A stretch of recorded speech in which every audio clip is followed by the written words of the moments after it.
મિત્રો અત્યારની પરીક્ષામાં સમસંબંધ મોટા ભાગે પરીક્ષામાં પૂછાતો આપણો ટોપિક થઈ ગયો કહેવાય। હવે એમાંય આપણે નંબર સમસંબંધ છે ને એ બહુ જરૂરી છે। જેમ કે કીધું છે 434 ના 121 થાય છે તો 635 એટલે કેટલા? તો તમને અહીં એક વસ્તુ શું દેખાય મિત્રો? તો તમને અહીં વર્ગ દેખાય છે। આ શું દેખાય છે? વર્ગ। એ કેનો વર્ગ છે એ જોવાનો। તો આ વર્ગ છે ને એ 11નો વર્ગ છે। કેટલાનો વર્ગ છે? 11નો।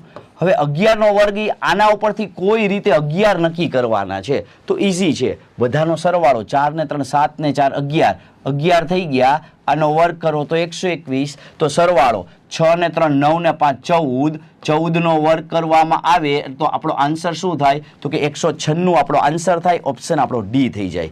તો મિત્રો આવી જ રીતે તમે જોશો તો તમને ખ્યાલ આવશે। આવા પ્રશ્નો જોવા માટે ફૂલ વિડીયો જોવા માટે નીચે આપેલી લિંક પર ક્લિક કરો અને અમારી ચેનલને સબસ્ક્રાઇબ કરો। મિત્રો અત્યારની પરીક્ષામાં સમસંબંધ મોટા ભાગે પરીક્ષામાં પૂછાતો આપણો ટોપિક થઈ ગયો કહેવાય। હવે એમાંય આપણે નંબર સમસંબંધ છે ને એ બહુ જરૂરી છે। જેમ કે કીધું છે 434 ના 121 થાય છે તો 635 એટલે કેટલા? તો તમને અહીં એક વસ્તુ શું દેખાય મિત્રો? તો તમને અહીં વર્ગ દેખાય છે। આ શું દેખાય છે? વર્ગ।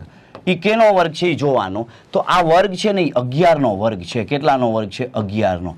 હવે 11નો વર્ગ એ આના ઉપરથી કોઈ રીતે 11 નક્કી કરવાના છે તો ઈઝી છે। બધાનો સરવાળો 4 ને 3 7 ને 4 11 11 થઈ ગયા। આનો વર્ગ કરો તો 121 તો સરવાળો 6 ને 3 9 ને 5 14 14નો વર્ગ કરવામાં આવે તો આપણો આન્સર શું થાય? તો કે 196 આપણો આન્સર થાય। ઓપ્શન આપણો ડી થઈ જાય।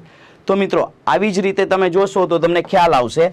આવા પ્રશ્નો જોવા માટે ફૂલ વિડીયો જોવા માટે નીચે આપેલી લિંક પર ક્લિક કરો અને અમારી ચેનલને સબસ્ક્રાઇબ કરો।